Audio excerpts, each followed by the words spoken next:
తాకట్లో ఉన్న మీ బంగారాన్ని విడిపించి ఆ రోజు ఆన్లైన్ రేటుకి కొంటాం. Sharma gold company. నమస్తే, వెల్కమ్ టు సుమన్ టీవీ. ప్రస్తుతం లైవ్ కాల్లో జాయిన్ అయ్యారు మార్కెట్ అనలిస్ట్ క్రాంతి బత్తిని గారు.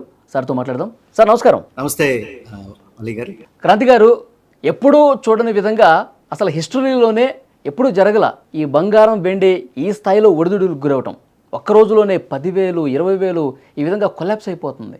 అంటే ఎందుకు సార్ ఇప్పుడే ఎందుకు ఇట్లా జరిగింది? దీనికి ప్రధానమైన రీజన్ ఏంటి? అలీ గారు, మీరు కరెక్ట్గా చెప్పారు. ఎందుకంటే మనం గోల్డ్ కన్నా చూసినట్లయితే దీన్ని సేఫ్ హెవెన్ అంటారు. సేఫ్ హెవెన్ అంటే దీంట్లో వాలటాలిటీ అనేది చాలా తక్కువగా ఉంటుంది. బట్ లాస్ట్ ఫ్యూ డేస్గా కింద చూసినట్లయితే మనం సిల్వర్లో కానీ గోల్డ్లో కానీ అన్యూజువల్ మూవ్స్ వస్తున్నాయి అన్నమాట. సో దానికి ప్రధాన కారణాలు కనుక మనం చూసినట్లయితే ఫస్ట్ థింగ్ ఏంటంటే మనకి తెలియకుండా ఒక గ్లోబల్ రీసెట్ అనేది జరుగుతుంది. అది గ్లోబల్ రీసెట్ అంటే 1945-50s throughout the world dominance of UK pound అనేది ఉండేది. స్లోగా యూకే పౌండ్ నుంచి వరల్డ్ అంతా they shifted to second world war తర్వాత దే షిఫ్టెడ్ టు డాలర్ అనమాట. డాలర్ యొక్క ప్రామినెన్స్ అనేది లాస్ట్ 40-50 ఇయర్స్లో హ్యూమంగస్గా డాలర్ ప్రామినెన్స్ అనేది పెరిగింది. ఆల్మోస్ట్ 60-70 ఇయర్స్లో. సో ప్రస్తుతం జరుగుతున్న గ్లోబల్ ఇన్సిడెంట్స్ కనుక చూసినట్లయితే, పరిణామాలు కనుక చూసినట్లయితే డీ డాలరైజేషన్ అనేది జరుగుతుంది. త్రూఅవుట్ ద వరల్డ్ ఉన్నటువంటి సెంట్రల్ బ్యాంక్స్ కానీ, ఇన్స్టిట్యూషన్స్ కానీ, ఫ్యామిలీ ఆఫీసెస్ కానీ, హెచ్ఎన్ఐస్ కానీ, ఆల్ ఇన్స్టిట్యూషన్స్ వాళ్ళ యొక్క డాలర్ రిజర్వ్స్ని తగ్గించుకుని డాలర్స్ని they are converting into one is gold, next other కరెన్సీస్లోకి మూవ్ చేస్తున్నారు. రీజన్ ఏంటంటే మన ఇండియాలో మనం చూసినట్లయితే ప్రతిరోజు మనం వార్తలు చూస్తుంటాం, రూపీ వాల్యూ పడిపోతుంది, 92కి టచ్ అయింది జస్ట్ ఈ వారమే చూసినట్లయితే. కానీ డాలర్ ఇండెక్స్ కనుక చూసినట్లయితే dollar against major currencies in the world, that is yen or Swiss franc or euro or pound, ఈ కరెన్సీస్కి అగెన్స్ట్గా డాలర్ అనేది క్రమేపీ దాని యొక్క వాల్యూ అనేది కోల్పోతుంది. నెక్స్ట్ ప్రెసిడెంట్ ట్రంప్ అడ్మినిస్ట్రేషన్ ఈసారి సెకండ్ టైం పవర్లోకి వచ్చిన తర్వాత వాళ్ళు తీసుకున్నటువంటి అన్యూజువల్ మూవ్స్, ఒక కంట్రీ ఇంకో కంట్రీని బిలీవ్ చేసే స్థాయిలో ప్రస్తుతం లేదు. గ్లోబల్ పాలిటిక్స్ కానీ, పరిణామాలు కానీ, జియో పాలిటిక్స్ కానీ చూసినట్లయితే. నెక్స్ట్ ఈ టారిఫ్ వార్ అనేది మనం గత 6 months నుంచి చూస్తున్నాం. సో వీటన్నిటి దృష్ట్యా ప్రస్తుతం డీ డాలరైజేషన్ అనేది వరల్డ్లో జరుగుతుంది. సో ప్రతి కంట్రీ వాళ్ళ దగ్గర ఉన్నటువంటి డాలర్స్ మరియు యుఎస్ ట్రెజరీ బాండ్స్ని క్రమేపీ తగ్గిస్తూ డాలర్స్ నుంచి గోల్డ్ రిజర్వ్స్లోకి వస్తున్నారు. అందువల్లనే ఈ అనూహ్యమైనటువంటి డిమాండ్ అనేది బలహీన పడుతుందంటే గోల్డ్ రేట్స్ పెరుగుతాయా సార్, తగ్గుతాయా? డాలర్ బలహీన పడితే గోల్డ్కి డిమాండ్ అనేది పెరుగుతుంది అనమాట. సో డాలర్ నుంచి గోల్డ్ అసెట్స్లోకి మూవ్ అవుతుంది. ఫర్ ఎగ్జాంపుల్, ఓకే, మన దగ్గర కొంచెం ఫ్రీ కరెన్సీ అనేది ఉంది. నార్మల్గా మనం ఏం చేస్తాం, ఫ్రీ కరెన్సీ కనుక ఉంటే కనుక దాన్ని we need to invest in short టర్మ్లో అయితే ఒక ట్రెజరీ బాండ్స్లో ఇన్స్టిట్యూషన్స్ అన్ని పార్క్ చేస్తుంటాయి.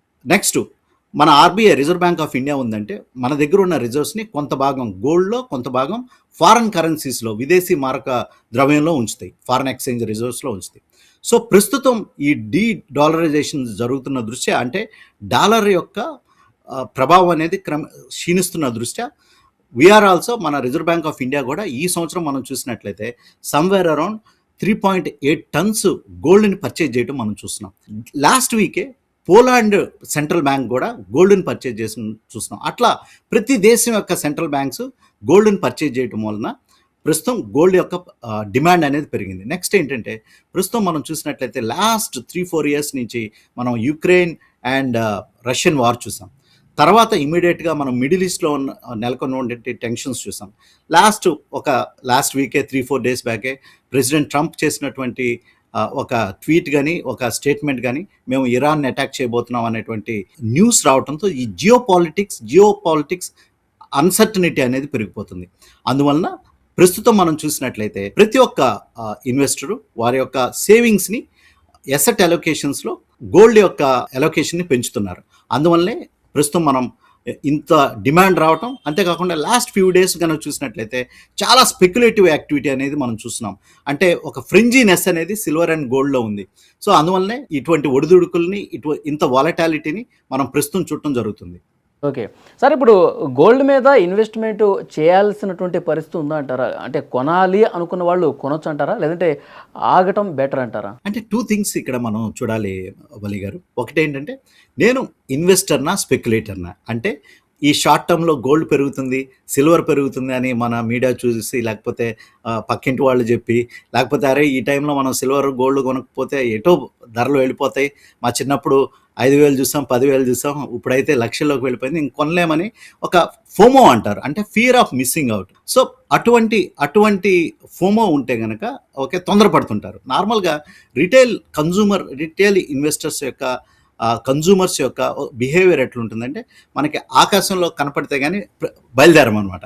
సో పెరిగిపోయింది, ఇంకా వెళ్ళిపోతుంది, ఇంకా అందదు అన్నప్పుడు మనం లాస్ట్ 3-4 డేస్ కనుక మీరు చూసినట్లయితే గోల్డ్, సిల్వర్ 4 lakhs వచ్చిన తర్వాత ప్రతి ఒక్కళ్ళు నిన్న అయితే మార్కెట్లో ఈవెన్ గోల్డ్ కూడా అమ్మకాలు తగ్గినాయి. నెక్స్ట్ సిల్వర్ అయితే స్టాక్ లేదని చెప్తున్నారు మార్కెట్లో.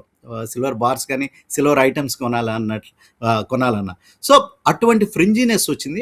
అందువల్లనే ఇమీడియట్ ఫాల్ అనేది మళ్ళీ ఈరోజు చూసాం అనమాట. మళ్ళీ ఈరోజు మనం కుప్పగూలింది అంటున్నాం, నిన్నేమో ఎగసపడింది అన్నాం. సో ఇటువంటి టైంలో ఇన్వెస్ట్ చేసేవాళ్ళు లాంగ్ టర్మ్లో ఇన్వెస్ట్ చేయాలి అనుకుంటే కనుక definitely these are are safe assets. కానీ ఏంటంటే ప్రస్తుతం గ్లోబల్ రీసెట్ వలన, అన్సర్టనీ వలన దీనికి ఇంత వాలటాలిటీ వచ్చింది.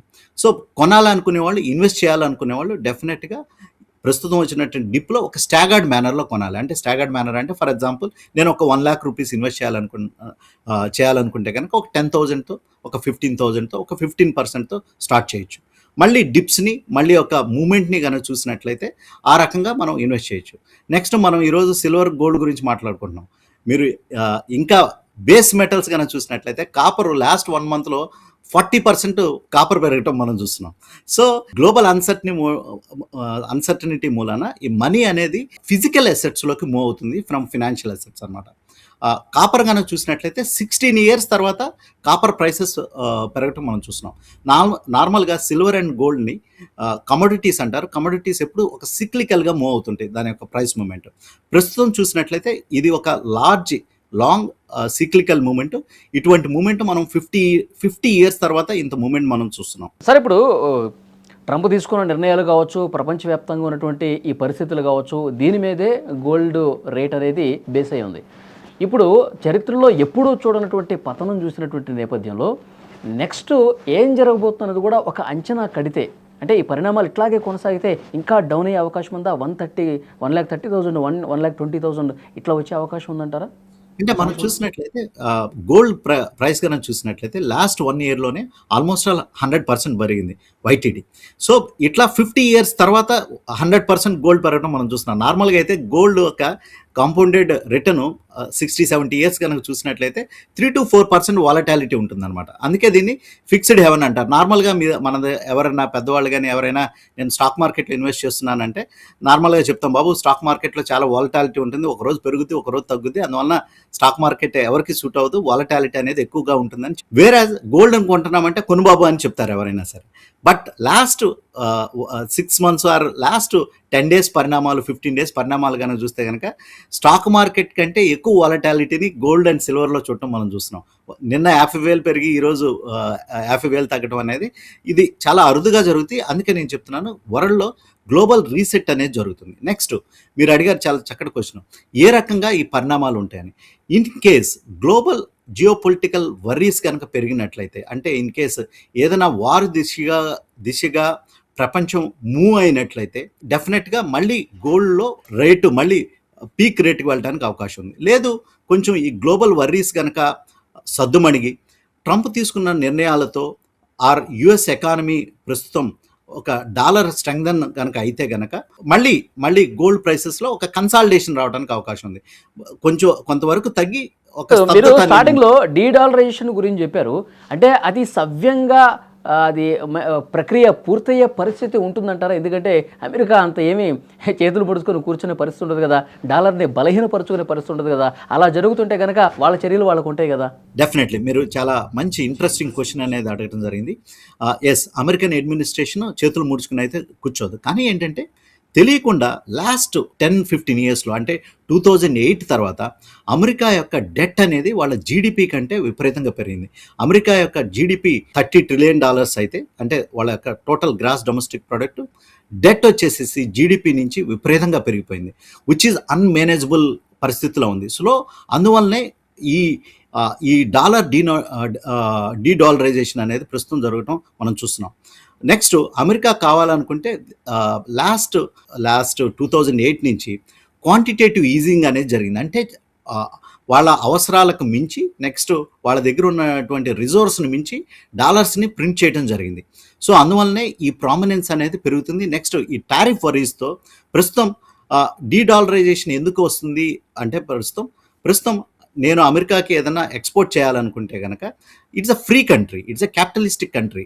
ఎవరైనా ఆ దేశంలోకి గూడ్స్ని పంపించచ్చు, అక్కడి నుంచి మళ్ళీ తీసుకోవచ్చు. ప్రస్తుతం ట్రంప్ తీసుకున్నటువంటి టారిఫ్ నిర్ణయాలతో ఏమవుతుందంటే, నేను ఎందుకు డాలర్స్లో పే చేయాలి, నేను వేరే కంట్రీకి, for example we want to trade with China కానీ రష్యా కానీ, ఈ బ్రిక్స్ కంట్రీస్లో విత్ ఇన్ ద ఈ బైలాటరల్ ట్రేడ్స్ అని డాలర్లో ఎండ్ ఆఫ్ ది డే మనం మెజర్మెంట్ అనేది తీసుకుంటాం అనమాట. అంటే ఈ కరెన్సీ ఎక్స్చేంజ్ అంతా డాలర్తో జరుగుతుంది. కానీ ఏంటంటే ఇప్పుడు ప్రపంచ దేశాలన్నీ, నిన్ననే మనకి యూరోపియన్ యూనియన్ మరియు ఇండియా ఒక ట్రేడ్ డీల్ ఒకటి జరిగింది. దీన్ని మదర్ ఆఫ్ ట్రేడ్ డీల్ అంటున్నారు. అంటే మనం చేసే ట్రేడ్స్ అన్ని rupee to European union currency euro ద్వారా కూడా చేయడానికి కూడా అవకాశాలు ఉన్నాయి.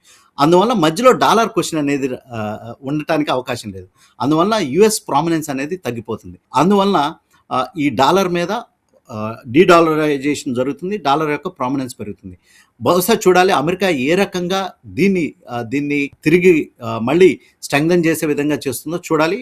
అందువల్లనే ఈ అన్సర్టనిటీ అనేది బాగా పెరుగుతుంది, అందుకే ఈ వాలటాలిటీ అనేది బాగా పెరిగింది. సార్ ఫైనల్గా ఇప్పుడు తక్కువ టైంలో ఎక్కువ లాభాలు పొందాలని చెప్పి ఎవరైనా కోరుకుంటారు. సో అలాంటి వాళ్ళకి, ఆ తక్కువ టైం చూసే వాళ్ళకి ఏం చెప్తారు, ఎక్కడ ఇన్వెస్ట్ చేస్తే బెటర్ అంటారు? ఇట్స్ బై అండ్ లార్జ్ ఒక స్పెక్యులేటివ్ యాక్టివిటీ అనమాట. సో ఈ స్పెక్యులేటివ్ యాక్టివిటీ చేసేవాళ్ళు కొంచెం బాగా ఇన్ఫర్మేషన్ ఉండాలి. ఏదో ఒక బేసిక్ స్మాల్ ఇన్ఫర్మేషన్ నుండి, అంటే నార్మల్గా చెప్పాలంటే గోల్డ్ గురించి చెప్పాలంటే గోల్డ్కి ఫండమెంటల్స్ అనేవి వలి గారు. నార్మల్గా గోల్డ్ అనేది gold, it's a pure gold. అది 2000 years బ్యాక్ కావచ్చు, ఈరోజు కావచ్చు. సో గోల్డ్ని ప్రభావితం చేసేది ఏంటంటే డిమాండ్ అండ్ సప్లై. మనం వరల్డ్ సప్లై కనుక చూసినట్లయితే somewhere around 30 to 35 turns mining అనేది జరుగుతుంది. కానీ డిమాండ్ కనుక చూస్తే విపరీతంగా పెరిగిపోయింది. నెక్స్ట్ మన రిటైల్ డిమాండ్ కూడా బాగా పెరుగుతుంది. నెక్స్ట్ చాలా వరకు ఫ్యామిలీస్ అన్నీ ఈ ఎప్పుడైతే ఈ డాలర్ అసెట్స్ని తగ్గించుకుని అసెట్స్ని, ఫినాన్షియల్ అసెట్స్ నుంచి ఫిజికల్ అసెట్స్లోకి వెళ్ళే దృష్ట్యా ప్రతి ఒక్కళ్ళు వాళ్ళ యొక్క ఫైనాన్షియల్ ప్లానింగ్లో, వాళ్ళ యొక్క ఫ్యామిలీ లైఫ్లో, మన ఇండియాలో అంటే ప్రతి ఇంటికి నార్మల్గా అయితే గోల్డ్ అనేది ఉంటుంది. బట్ లాటిన్ అమెరికన్ కంట్రీస్ కానీ అదర్వైజ్ యూరోపియన్ కంట్రీస్ కనుక చూసినట్లయితే వాళ్ళ ఎక్స్పోజర్ టు గోల్డ్ అనేది ఒక కామన్ ఫ్యామిలీకి చాలా తక్కువగా ఉంటుంది. సో వాళ్ళు కూడా బయింగ్ స్టార్ట్ చేయడంతో, వాళ్ళు కూడా ఫియర్ ఆఫ్ మిస్సింగ్ అవుట్లోకి వెళ్ళిపోయి వాళ్ళు కూడా బయింగ్ స్టార్ట్ చేయడంతో ఈ డిమాండ్ అనేది పెరుగుతుంది. ఇంత ఇన్ఫర్మేషన్ గ్యాదర్ చేసి కంప్లీట్గా వరల్డ్లో ఏం జరుగుతుంది అంత నెక్స్ట్ నార్మల్గా నార్మల్గా అయితే మేము స్టాక్ మార్కెట్లో ఉన్నవాళ్ళం. ఓకే, రాత్రి పడుకునేటప్పుడు యుఎస్ మార్కెట్స్ ఏ రకంగా క్లోజ్ అవుతున్నాయో చూసుకుంటాం. నార్మల్గా అంత గోల్డ్ మీద అంత దృష్టి, గోల్డ్ ప్రైస్ ఎట్లుందో నార్మల్గా రెగ్యులర్గా చెక్ చేస్తాం, కానీ ఎవరి మినిట్ చెక్ చేయాల్సిన అవసరం అయితే ఉండదు. ఎందుకంటే గోల్డ్ ప్రైసెస్ చాలా స్టేబుల్గా ఉంటే చెక్ చేయాల్సిన అవసరం కూడా లేదు. అంటిల్ అన్లెస్ నేను ఏమన్నా గోల్డ్ ఇంపోర్ట్ చేసుకుని గోల్డ్ బిజినెస్లో ఉంటే కనుక చూసుకోవాల్సిన అవసరం ఉండదు. వాళ్ళకు కూడా నార్మల్గా చూసుకోరు అనమాట, మన పెద్ద జ్యువెలరీ ఓనర్స్ని చూసిన. కానీ ఏంటంటే ఈ వాలటాలిటీ దృష్ట్యా పడుకునేటప్పుడు రాత్రి గోల్డ్ ప్రైస్ ఎట్లా ఉంది, మార్నింగ్ లేవగానే గోల్డ్ ప్రైస్ ఎట్లా ఉందో చూసుకోవాల్సిన దృష్టిలోకి వచ్చేసింది అనమాట.